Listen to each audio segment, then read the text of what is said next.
para España y para la corona es una pérdida. Ha sido un servidor público de enorme ejemplo en tiempos difíciles.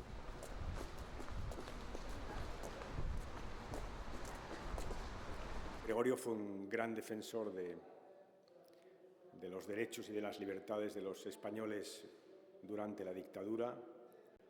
Después fue padre de la Constitución. Hola, buenas tardes. Hizo todo lo que supo y pudo porque las cosas fueran mejor en España, desde posiciones ideológicas distintas, pero todo el mundo intenta trabajar y él lo hizo para que las cosas fueran mejor en España. Buenas tardes, señores. Hoy todos cuanto hablamos de Gregorio lo hacemos desde el cariño y desde el respeto, cosa que es realmente su activo más fundamental. Por una vez las alabanzas post-mortem no eran meras palabras de cortesía.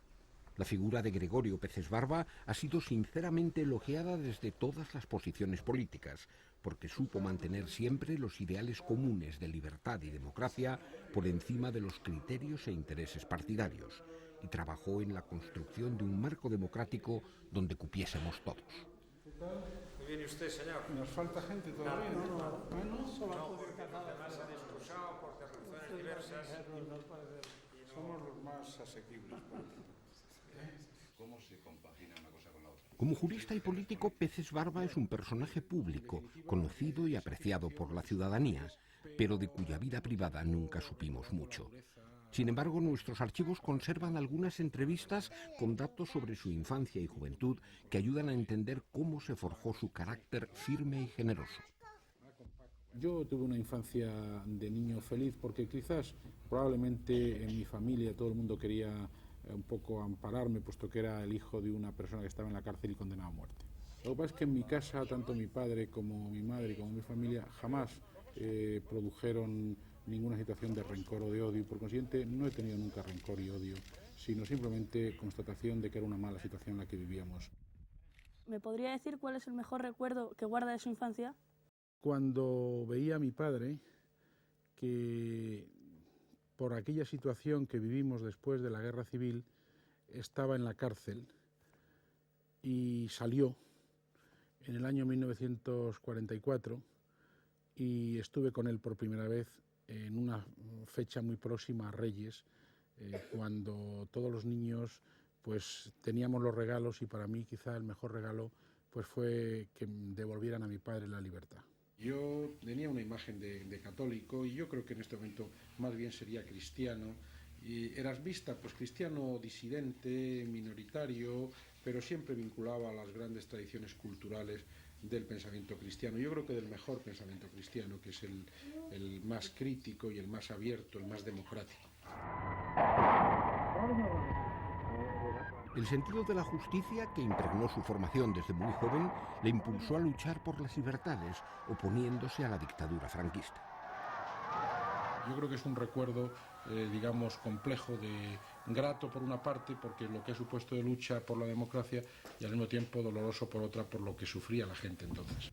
Gregorio era de una generosidad verdaderamente magnífica, se entregaba en tiempo, en formas, en necesidades materiales o lo que fuera a sus amigos. Era también muy exigente con los amigos. Peces Barba siempre fue amante del buen cine y de la zarzuela. También confesó ser un gran aficionado al fútbol, seguidor del Real Madrid y admirador de Alfredo Di Stéfano, a cuyo juego atribuía momentos inolvidables. Era ver a un Madrid que había sido un equipo que había pasado muy mal los últimos años, que incluso estuvo a punto de bajar a segunda división, que avanzó seriamente con Di Stéfano, y eso pues creo que entonces se utilizaba también con un sentido, digamos, para despolitizar a los ciudadanos, aunque yo, aun siendo consciente de eso, el fútbol me gustaba y me sigue gustando. Tanto disfrutaba con el fútbol que hizo de árbitro en un partido entre políticos y periodistas, con Felipe González jugando de portero, y no vaciló en pitar el penalti decisivo que causó la derrota de los políticos.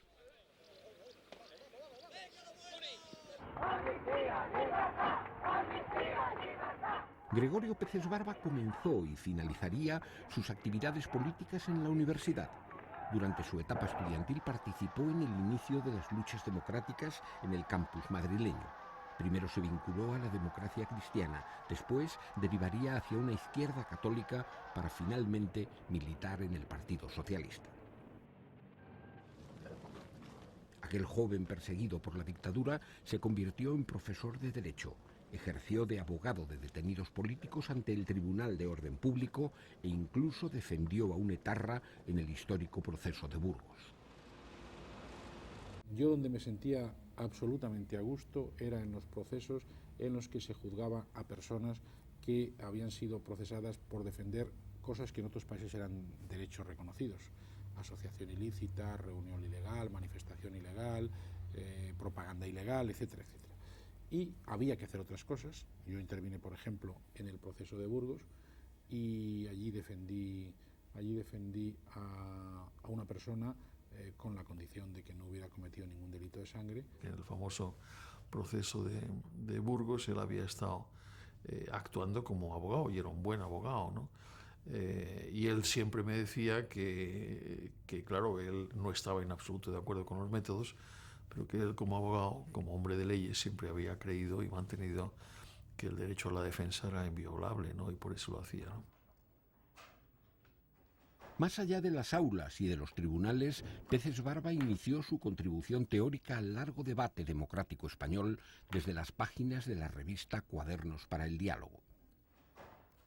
Yo en el año 64 dejé la democracia cristiana y me dediqué solamente a Cuadernos para el Diálogo, porque ya intuía, después de un viaje que hicimos a Italia, que desde la democracia cristiana era difícil hacer una política de progreso real.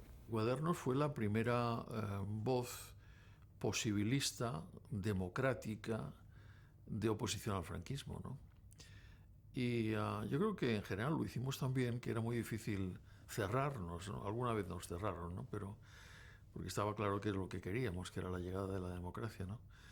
Ahí estábamos, por supuesto, demócratas cristianos, pero había socialistas, había comunistas, había gente más de derechas, había liberales. Cuadernos tuvo mucho éxito, yo creo que sobre todo porque era un mensaje ético, que era bastante desacostumbrado.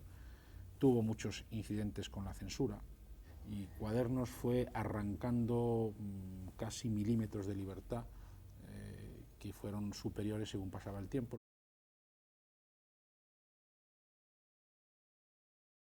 Muerto el general Franco, Peces Barba participó en el proceso de transición política para liquidar la dictadura.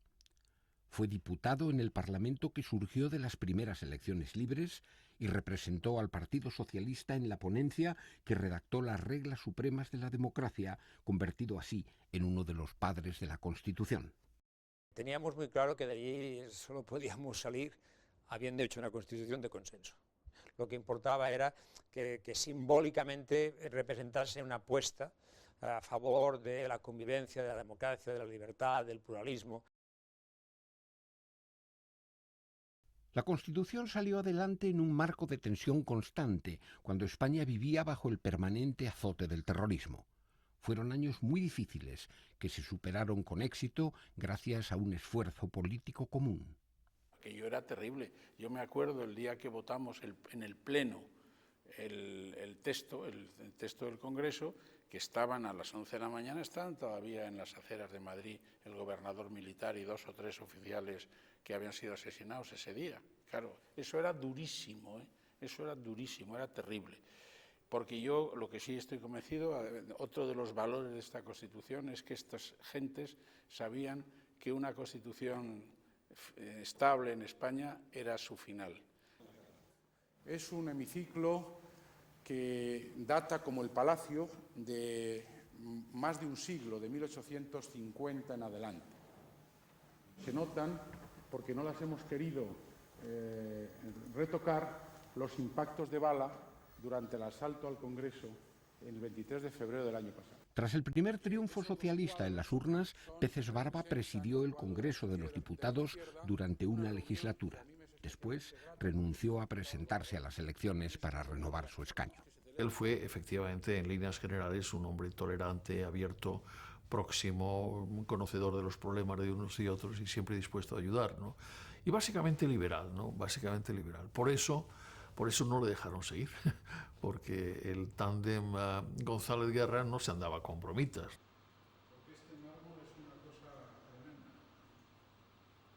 Retirado de la política, Peces Barba volvió a la docencia y recibió el encargo de crear una nueva universidad pública en el sur de Madrid, la Carlos III.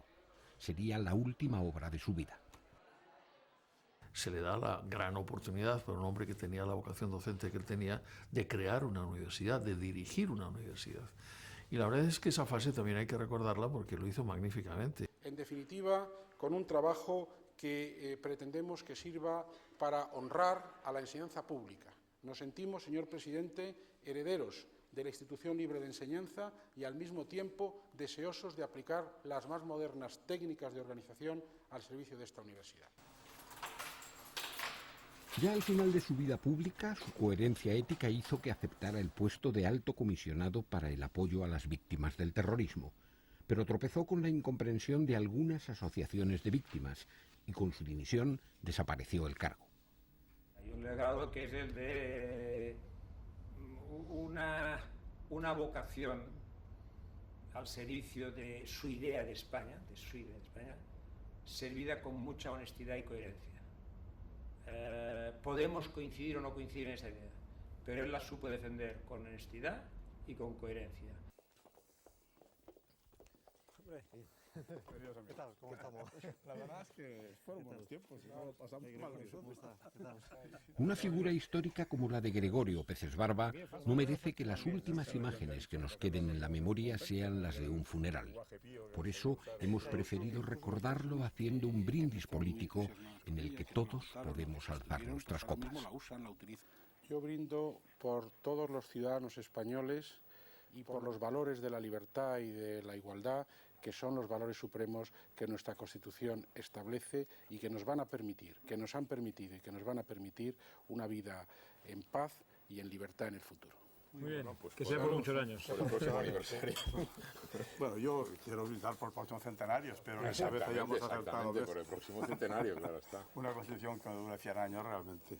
No, eso es la verdad es que lo hicimos apuesta. con razonable ilusión, yo creo, ¿sabes? Bueno, lo cierto es que ya es la segunda, ¿no? Ya es la segunda de la historia española por razón de su duración, detrás de la canovista. Yo creo que incluso las personas que no estaban muy entusiasmadas con ella, que no la votaron o que se abstuvieron, pues ahora mismo la usan, la utilizan en sus recursos. O sea, que eso es ahora, por ejemplo, una de las cosas que a mí me llama la atención es que cuando mucha gente discute se acusan mutuamente de infringir la Constitución, lo cual quiere decir que ya la consideran un valor firme. Con mucha frecuencia, lo cual todavía es demasiado cosa de nosotros los juristas. Hay que hacerlo llegar un poco más allá, pero espero que lo conseguiremos. Es verdad. Por la Constitución, por la Constitución. Y por España.